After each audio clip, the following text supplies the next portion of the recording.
Hello दोस्तों, कैसे हैं आप सब। आपने बर्फ़ की कब्र के पहले दो भागों में पढ़ा कि किस तरह से भारतीय बच्चों के स्काउट का एक प्लेन क्रैश हो जाता है और वो लद्दाख की पहाड़ियों से वहाँ के क्रैश करके चाइना के बॉर्डर में पहुँच जाते हैं बच्चे, और उनको किस मुसीबतों का सामना पड़ता है। ये सब आपने पिछले दो भागों में पढ़ा। अब उसके आगे राजीव ने लेटे लेटे ही जेब से चाकू निकाला और उस पर खींच मारा। वह चाकू भी उसकी गर्दन में धंस गया। इस बार वह खड़ा न रह सका और गिर पड़ा। स्टेन गन उसके हाथ से छिटक कर दूर जा गिरी। तीनों उसके करीब पहुंच गए। वह गहरी गहरी सांसें ले रहा था। गले से खून बहकर फर्श पर गिर रहा था। चीनी भाई, पलवी बोला, हम तुम्हारे दुश्मन नहीं थे। तुमने हमसे दुश्मनी मोल ली और मारे गए। आ आ वह करा रहा था। हमें बता सकते हो सीमा किस तरफ है? उसने उंगली से एक तरफ इशारा कर दिया। फिर उसकी गर्दन लुढ़क गई। इसका तो काम हो गया। बलबीर, राजीव बोला, रॉकेट केंद्र कहीं आसपास ही है। फायरिंग की आवाज़ वहाँ भी सुनी गई होगी। चीनी फायरिंग का कारण जानने अवश्य आएंगे। हमें जल्दी इस जगह से दूर निकल जाना चाहिए। चलो, नीलम बोली, अपने चाकू तो ले लो। दोनों ने अपनी उसकी गर्दन से चाकू खींच लिए। खून का फव्वारा बह निकला। वहाँ की बर्फ लाल हो गई। चाकू पर लगा खून उन्होंने उसी के वस्त्रों से साफ किया। फिर जेब में रखने के बाद शेनगन उठाई और उस तरफ चल पड़े जिधर चीनी ने इशारा किया था। अब तीनों के पास शेनगन थी। शायद अब सीमा तक पहुंच जाएंगे, नीलम बोली। जरूरी नहीं, बलबीर बोला। चीनी ने सच ही बताया हो। बलबीर ठीक कह रहा है, राजीव ने कहा। चीनियों की किसी बात का भरोसा नहीं करना चाहिए। तब तो हमें इस तरफ नहीं जाना चाहिए। इधर जाने के अलावा और कोई उपाय भी तो नहीं। हम इधर ही जाएंगे, बलबीर बोला। जो होगा देखा जाएगा। ठीक है। तीनों उस तरफ चल पड़े। वे कुछ ही दूर गए थे कि बर्फ पड़ने लगी। इस बर्फ ने बहुत परेशान कर रखा है, नीलम बोली। ऐसे इलाकों में बर्फ ही गिरती है, मिट्टी नहीं, बलवीर बोला। ना जाने इस बर्फ के समुद्र से कब बाहर निकलेंगे, निकल भी सकेंगे या नहीं। नीलम, तुम बहुत जल्दी हिम्मत हार जाती हो। नीलम ने कोई उत्तर नहीं दिया।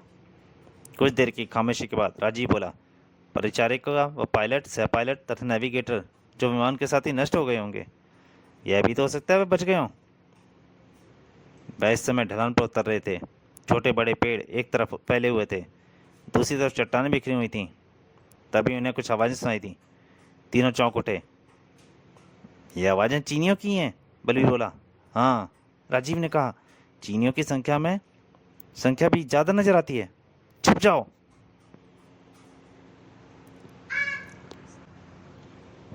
तीनों एक चट्टान के पीछे छुप गए। कुछ दूर एक बड़ी चट्टान के पीछे से चीनी प्रकट हुए। उनकी पोशाक वैसी ही थी जैसी उस चीनी की थी जिसे उन्होंने चाकू से मारा था। उनके पास स्वचालित राइफलें थीं। एक के पीछे एक वह प्रकट हो रहे थे। उनकी संख्या 7 थी। नीलम बोली, शायद वह लोग फायरिंग का कारण जानने के लिए निकले हैं। हाँ, बलबीर, राजीव बोला, हमारे पास ट्रेन गन है, हम उन्हें आसानी से भून सकते हैं।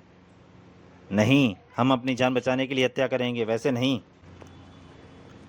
नहीं, हम सिर्फ अपनी जान बचाने के लिए हत्या करेंगे, वैसे नहीं। ठीक है। वह सीधे आगे बढ़ते जा रहे थे, उसी तरफ जिधर तरफ से वह लोग आ रहे थे। थोड़ी देर बाद वह ओझल हो गए। राजीव बोला, वह रॉकेट केंद्र के गार्ड थे। हाँ, वहाँ और भी गार्ड होंगे, होने चाहिए। जिस तरफ हम बढ़ रहे हैं उधर से ही गार्ड आए थे, इसका मतलब रॉकेट केंद्र भी इसी तरफ है। मुझे भी ऐसा ही लगता है। इसका मतलब है मरते हुए चीनी ने हमें धोखा दिया है। सभी जानते हैं चीनी झूठे, धक्काबाज व मक्कार होते हैं। अब क्या विचार है? हमें आगे बढ़ने की दिशा बदल देनी चाहिए। उधर खतरा है। भारतीय स्काउट होकर खतरे से डरते हो यार।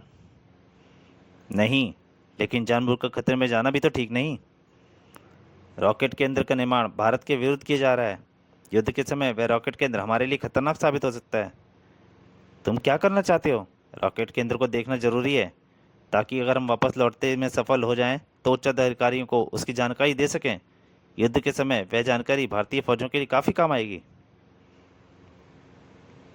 बलबीर ठीक कह रहा है, राजीव, नीलम बोली। हम यहाँ तक आ ही गए हैं तो रॉकेट केंद्र को देख लेना चाहिए। ठीक है, आगे बढ़ो। तीनों फिर आगे बढ़ने लगे। सामने एक पहाड़ था। ढलान उतरने के बाद उन्हें अभी वह पहाड़ पार करना था। पहाड़ के दाईं तरफ दूसरी ओर जाने का रास्ता था। उस रास्ते के एक तरफ गहरी खाई थी। रास्ता बहुत संकरा था। उसे उसी सावधानी से पार करना था। ढलान उतरने के बाद वह लोग रास्ते पर एक के पीछे एक बड़ी सावधानी से आगे बढ़ने लगे। जरा सा पांव फिसल जाता तो वह खाई में जा गिरते। उस रास्ते को पार करके वह पहाड़ के दूसरी तरफ पहुंच गए। कुछ नीचे पहाड़ी घाटी थी। घाटी में उन्हें एक इमारत बनी दिखाई दी। इमारत के आसपास कोई भी नहीं था। नीलम बोली, शायद यही रॉकेट केंद्र है। हाँ। तीनों से बड़े ध्यान से देख रहे थे। वह काफ़ी बड़ी इमारत थी।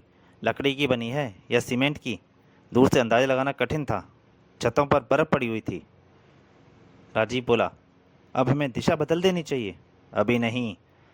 क्या उस रॉकेट केंद्र तक जाने का विचार है? हाँ।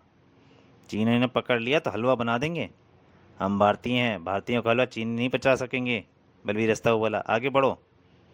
नीलम बोली, यह ख्याल रखना, वहाँ जाने में खतरा है। अगर हम भारतीय फौजी होते तो क्या रॉकेट केंद्र को और निकट से ना देखते? लेकिन हम भारतीय फौजी नहीं, स्काउट हैं। थोड़ी देर के लिए खुद को भारतीय फौजी समझ लो। ओके। नीलम मुस्कुराई। वह लोग चट्टानों के पीछे छुपते हुए सावधानी से आगे बढ़ने लगे। बर्फ गिरनी बंद हो गई थी, लेकिन बादल अभी भी आसमान पर छाए हुए थे।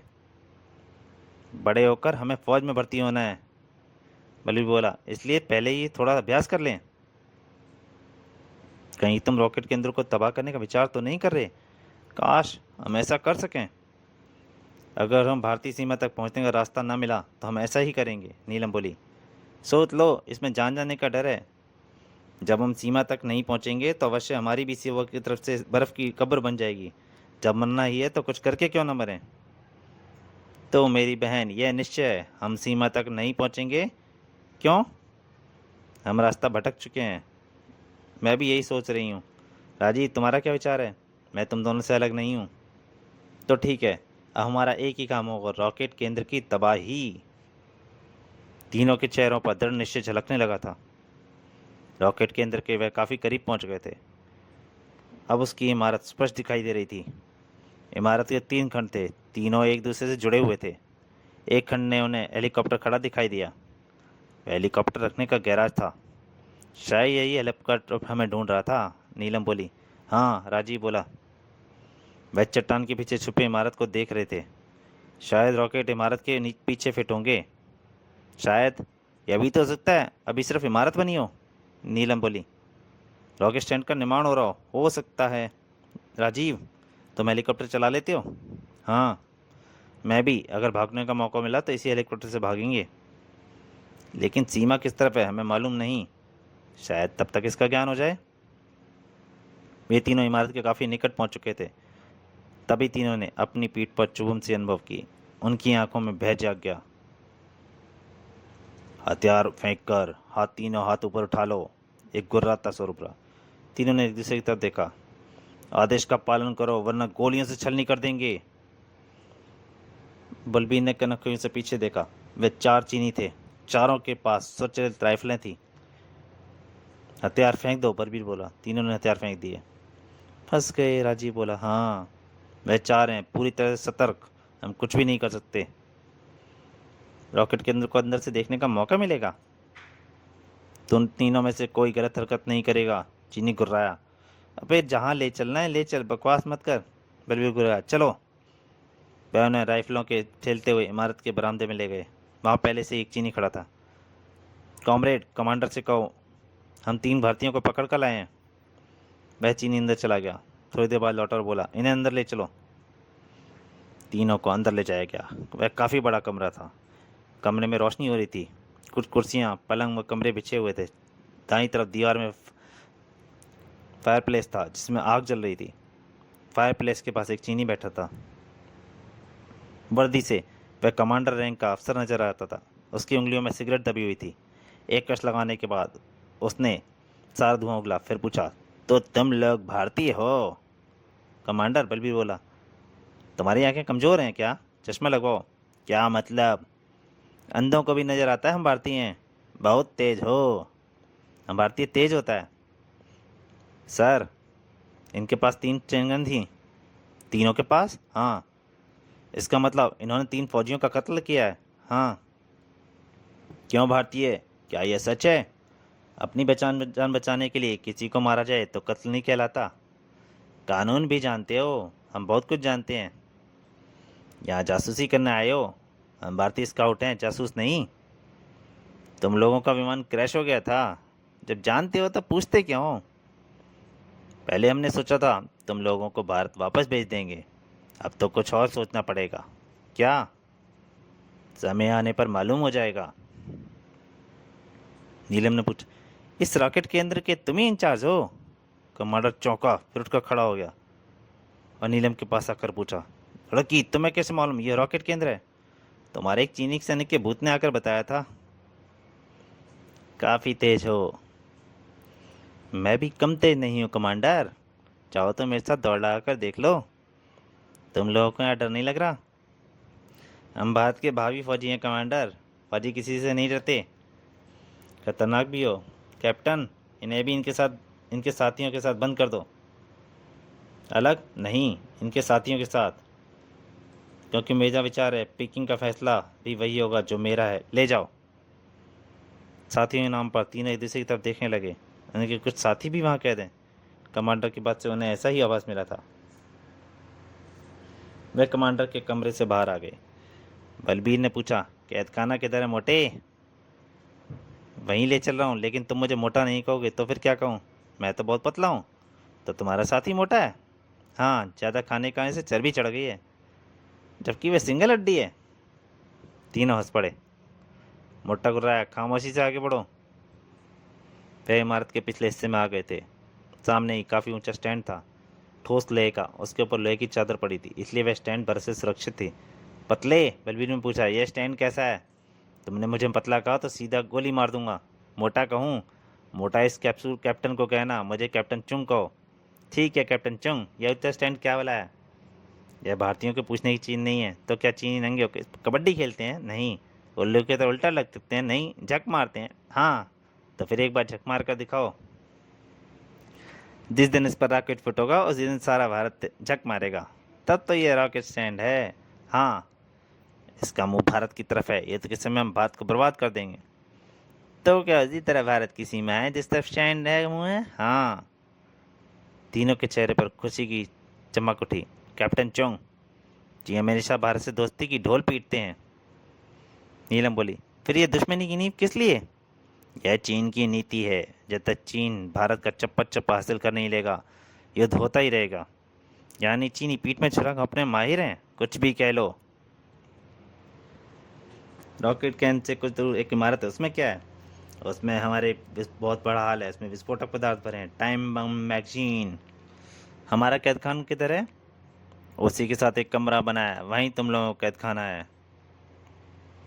दरवाजा खोलकर उन्हें अंदर धकेल दिया गया, फिर पीछे से कमरा बंद कर दिया गया। उस कमरे में उनके कुछ और साथी भी मौजूद थे, वह उन्हीं के बीच में जाकर गिरे थे। अकबर बोला, तुम लोग भी यहाँ पहुँच गए? तुम लोग आगे आगे, हम लोग पीछे पीछे। बलबीर बोला, बड़ी खुशी हुई तुम लोगों को यहाँ देखकर। अकबर प्यारे, तुम तो गद्दार हो। यह किस खुशी में? यानी तुम दुआ कर रहे थे हम भी तुम लोगों की तरह यहाँ आकर फंस जाएं? सफ़र पर रवाना होने से पहले हमने साथ जीने मरने की कसम खाई थी, भूल गए? क्यों नीलम बहन, अकबर बादशाह सच कह रहे हैं? हाँ। तब तो यहाँ आकर खौफनाक प्रसन्नता हो रही है। सब हंस पड़े। अकबर को छोड़कर बलबीर के चेहरे पर सबसे मायूसी देखी थी। उनकी मायूसी दूर करने के लिए बलबीर ने बकवास शुरू की, कब से यहाँ हो? कल से। यानी पैराशूट से उतरने के बाद तुम लोग गिरफ्तार कर लिए गए? हाँ। सब एक जगह उतरे थे? नहीं। तो एक साथ कैसे पहुँच गए? चीनियों को शायद हमारे विमान के ध्वस्त होने का पता लग गया था। उसी समय हेलीकॉप्टर हमारी खोज में निकल पड़ा। जो जो उन्हें दिखाई देता गया उसे वे हेलीकॉप्टर में बैठाते चले गए। हमारे कितने साथी मौजूद हैं? तुम लोगों को मिलाकर 12, यानी मास्टर जी को मिलाकर 9 साथी कम है। हाँ। 2 तो अब यहाँ कभी नहीं आएंगे। नीलम बोली, क्यों? गीता ने पूछा। वे बर्फ़ में दफन हो चुके हैं। कौन कौन? शोभा और शफीक। वातावरण सन्नाटा छा गया। अपने 4 साथियों की लाशें मैंने भी देखी हैं, अकबर बोला। गीता तो खाई में 3 तो खाई में जा गिरे थे पहाड़ पर लुढ़कते हुए, और एक के जिस्म में पेड़ की डाल घुस गई थी। और मैं मास्टर जी के साथ थी, गीता बोली। रमेश भी कुछ दूर चलने के बाद हमारे साथ मिल गया था। एक जगह बर्फ पोली थी, वहां पर पाँव रखते ही अंदर चले गए और फकर नीलम उन्हें बर्फ निकल गई। सभी की आंखों से आंसू आ गए थे। बाकी का क्या हुआ? राजीव ने भर्राए स्वर में पूछा। बाकी तो मेरे साथ थे, विक्टर बोला। उन्हें भी बर्फ ने खाई निकल गई। कैसे? एक तरफ खाई थी, एक तरफ पहाड़। मार्ग बहुत संकरा था। उनका पांव फिसल गया और वह चट्टानों से टकराते हुए खाई में जा गिरे। मैंने उनकी खून से लथपथ लाशें देखी थी। कोई कुछ नहीं बोला, किसी से बोलने की हिम्मत ही नहीं थी। बलबीर ने अपनी घड़ी की तरफ देखा। शाम के 5 बजने वाले थे। भूख से बुरा हाल था। कैदियों का वहाँ कुछ खाने को दिया जाता है नहीं, उसे नहीं मालूम था। मैं पूछता, उससे पहले ही दरवाज़ा खुला और दो चीनी अंदर प्रविष्ट हुए। एक के हाथ में ट्रे थी, दूसरे के हाथ में स्टेनगन। ट्रे में बहुत सारे गिलास रखे थे। क्या इन गिलासों में हमारे लिए जहर लाए हो? बलबीर ने पूछा। हाँ, हम भारतीयों के जिस्म पत्थर का है, इस पर जहर का असर नहीं होता। लाओ दो। बारी बारी से उठकर एक एक गिलास उठा लो। सबने ऐसा ही किया। बलबीर तुम भी ले लो, अकबर बोला। कहवा है? बलबीर ने अंतिम गिलास उठा लिया। दोनों चीनी बाहर निकल के दरवाजा बंद हो गया। कहवे का घूट करने पर राजीव, नीलम, बलबीर को सुकून मिला। नीलम बोली, बहुत ख्याल रखते हैं। हाँ। क्या खाने पीने को ही मिलता है? यहीं हो, सब मालूम जाएगा। यहाँ तो भूख के मारे बुरा हाल है। रात को खाने को मिलेगा क्या? दाल चावल, सांप का चार। बस भूख खत्म हो गई, सब हंस पड़े। रात को उन्हें दाल चावल ही खाने को मिले। वह चीनी बर्तन उठाकर ले गए तो वह देर रात उन बातें गप्पे हाँकने लगे। उसके बाद सब सोने के लेट गए। अकबर, बलबीर ने बोला, मैं भागने का प्रोग्राम बना रहा हूँ। दिमाग खराब हो गया है? क्यों? हर चीनी के पास स्टेन गन और स्वचालित राइफल है, भून कर रख देंगे। शायद तुम सोच रहे हो चीनी हम लोगों को भून देंगे। हाँ, भूल जाओ। वे हमें कैद में रखेंगे या ख़त्म कर देंगे। बैठे बैठे मरने की बजाय कुछ करके मरना अच्छा है, नीलम बोली। इस बारे में सवेरे सोचेंगे। फिर उनमें कोई बात नहीं हुई। सब सो गए। सब वे जब सोकर उठे तो उन्हें कहवा पीने को दिया गया। वही दोनों चीनी कहवा देने आए थे। चीनी भाई, कहवा बहुत स्वादिष्ट है। चीनी कहवा है। चीनी अचार भी बहुत स्वादिष्ट होते हैं, जैसे सांप का अचार, छिपकली का अचार, मेढक का अचार। मेढक की टांगों के तो ताकत बहुत स्वादिष्ट बनता है। खाने की इच्छा हो तो लाऊं? तुम? अरे नहीं, बलबीर शानदार अभिनय करता बोला। तुम लोगों की मैनोवाज जैसे हम पहले ही दबे हुए हैं। कभी भारत आओ तो हम खाते करेंगे, याद रखोगे? काश हम बाहर जा सकते प्यारे, एक दिन तुम भारत अवश्य यात्रा करोगे। तुमने बताया नहीं हमारे लिए क्या फैसला किया गया है।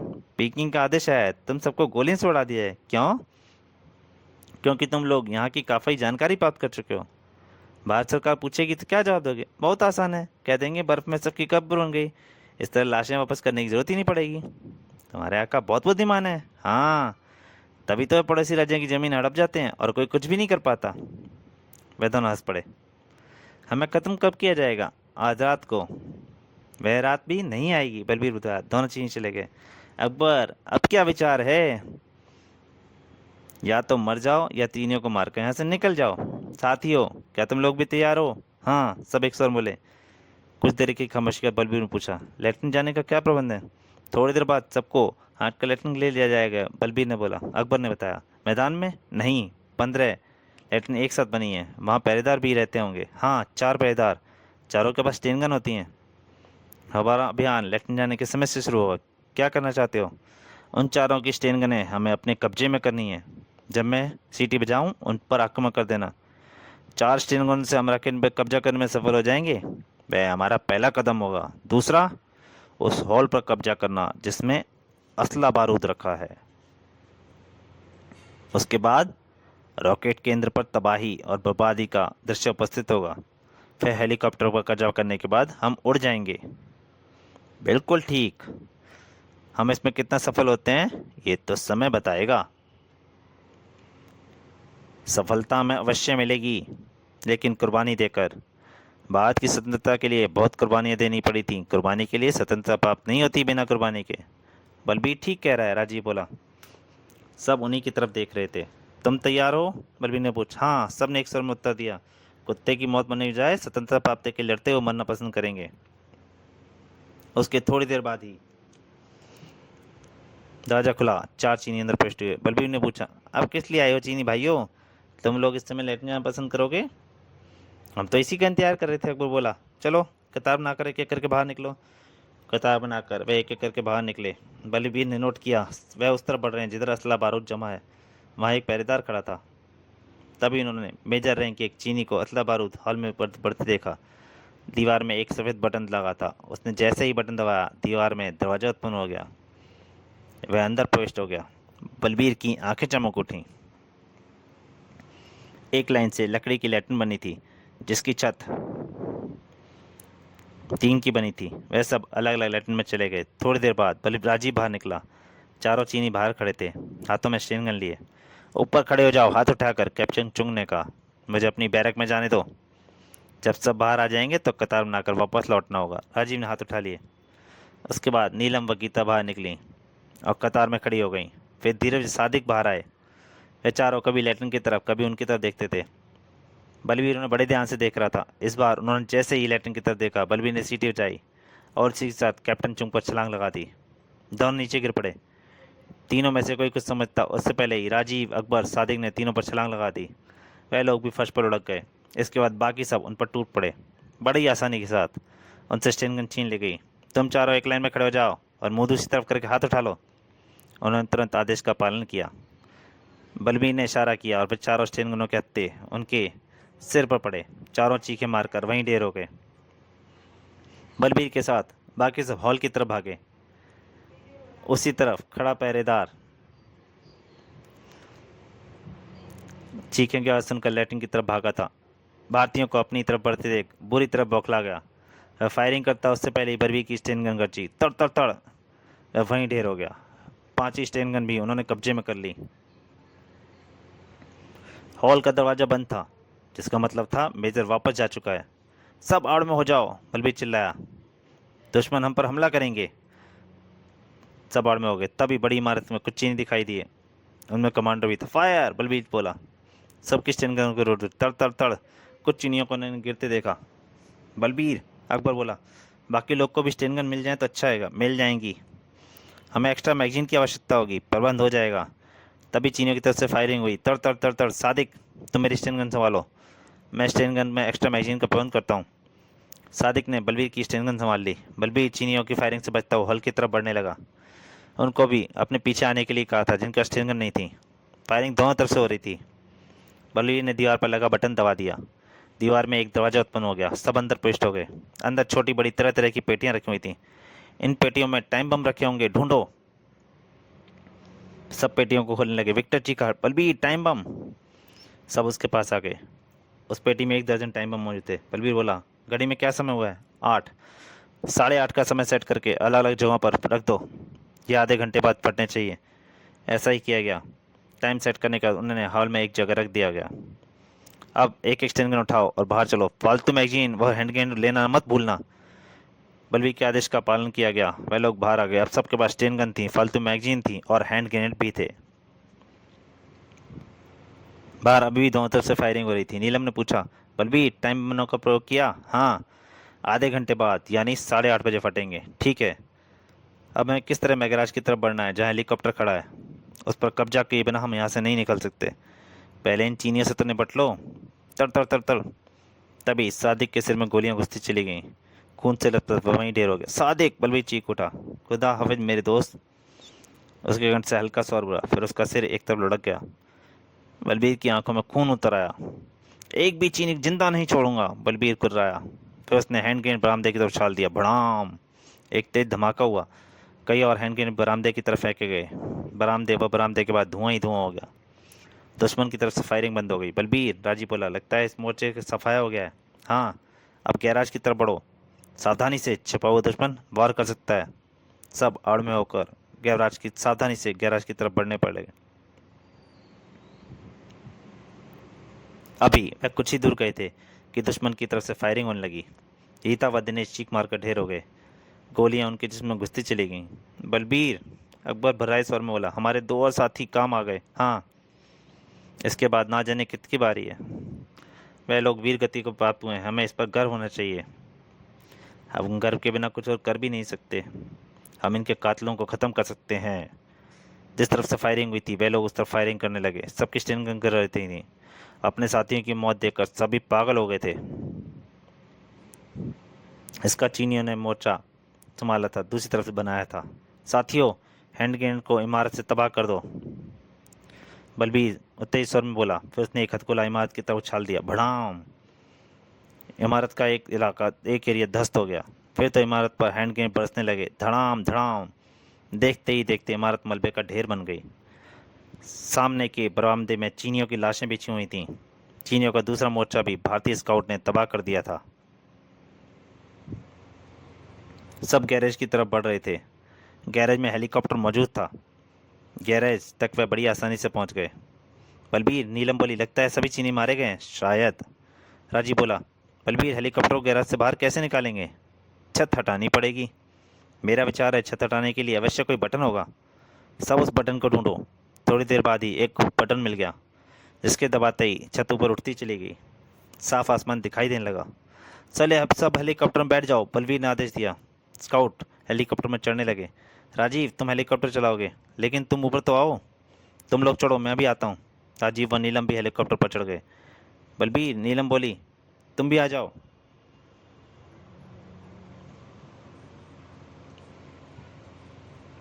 बलबीर ने हेलीकॉप्टर पर चढ़ने के लिए पांव उठाया ही था कि तर तर तर तर की आवाज़ से वह जगह गूंज उठी। बलबीर अपनी जगह पर लड़खड़ाया, फिर गिर पड़ा। बलबीर! नीलम चीख उठी। राजीव ने कमांडर को देख लिया था। वह गैरेज के बिल्कुल सामने स्टेन गन ताने खड़ा था। वह दोबारा फायरिंग करता, उससे पहले ही हैंड ग्रेनेड उसके ऊपर फेंका, जिससे उसके चीथड़े उड़ गए। फिर सब दौड़कर बलबीर के पास पहुंचे। राजीव, बलबीर बोला, लगता है मैं नहीं बचूंगा। तुम सब जल्दी से हेलीकॉप्टर में चढ़ जाओ। राजीव बोला, नहीं, हम सब तुम्हें यहीं छोड़कर नहीं जाएंगे। नीलम बोली, हाँ, तुम्हें कुछ नहीं होगा, हम तुम्हें अपने साथ लेकर जाएंगे। तभी बहुत सारे लोगों के दौड़ने की आवाज़ सुनाई दी। बलबीर जोर से चीखा, तुम सब जल्दी से हेलीकॉप्टर में चढ़ो, जल्दी! तभी चीनी सैनिक दिखाई दिए। वे दौड़कर उसी तरफ आ रहे थे, साथ ही फायरिंग भी कर रहे थे। बलबीर ने भी अपनी स्टेन गन से फायरिंग की। उन्होंने एक दो सैनिकों को गिरते देखा। बाकी सब और लेकर फायरिंग करने लगे। राजीव, नीलम आदि सभी हेलीकॉप्टर में चढ़ गए। तभी हेलीकॉप्टर स्टार्ट किया और राजीव बलबीर को लेने के लिए उतरा, पर उसने देखा कि बलबीर की गर्दन एक तरफ लुढ़क चुकी थी। मैं दौड़कर हेलीकॉप्टर में चढ़ा और हेलीकॉप्टर भारत की सीमा की तरफ उड़ चला। चीनी सैनिकों ने नीचे से फायरिंग की, पर हेलीकॉप्टर उनकी पहुंच से दूर पहुंच चुका था। अब तक आधा घंटा बीत चुका था। एक साथ कई धमाके हुए। पूरा रॉकेट के अंदर धमाकों के साथ धुआं धुआं हो गया। राजीव, नीलम, अकबर सभी ने ऊपर से यह दृश्य देखा। सभी की आंखों के सामने अपने साथियों के लिए आंसू थे। भारत की सीमा में प्रवेश करते ही भारतीय विमानों ने उन्हें घेर लिया और उनकी पहचान पूछी। राजीव ने जैसे ही उन्हें अपने और अपने साथियों के बारे में बताया, वे बहुत खुश हुए और उन्हें अपने घेरे में लेकर सुरक्षित भारतीय सीमा में ले गए और हेलीकॉप्टर को सुरक्षित उतारने के बारे में सारी जानकारी दी और हेलीकॉप्टर को सुरक्षित जगह पर उतरने में मदद की। अगले दिन सभी अखबारों में राजीव, नीलम, अकबर, बलबीर की बहादुरी के कारनामे छपे थे। तब पड़ोसी देश चीन की पोल एक बार फिर दुनिया के सामने खुल गई थी। समाप्त। तो दोस्तों, मेरी बस आपसे एक प्रार्थना है, अगर आपको ये अच्छी लगी हो बॉल पॉकेट्स, तो आप ज़रूर इसको लाइक कीजिए, ताकि मैं आगे और अच्छी से अच्छी बॉल पॉकेट डालने की कोशिश कर सकूं। धन्यवाद।